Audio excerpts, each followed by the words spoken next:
Mga manugpangisda sa Barangay Santo Niño Sur, Arevalo naguntat sa pagkadto sa lawod agud makalikaw sa epekto sang hangin habagat. Nakatutok si Zen Kilentang. Wala sang may nagapaligo kag wala man sang nagapangisda sa mga coastal barangay sa distrito sang Arevalo. Si Manong Anisieto wala na nagpamukot bangod sunod sa iya, tuman kadelikado nga magpadulong sa lawod, ilabi na nga may bagyo. Bisan hindi direkta nga makaapekto ini, apang nagapangama na ini sa posible epekto sang hangin habagat. May bagyo mo?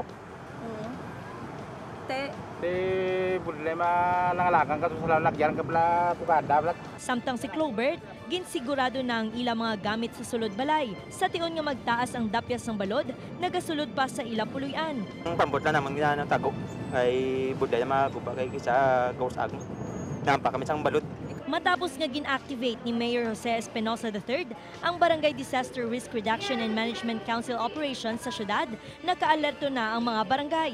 Sa diin naka-standby ang mga barangay health workers kag tanod sa barangay hall.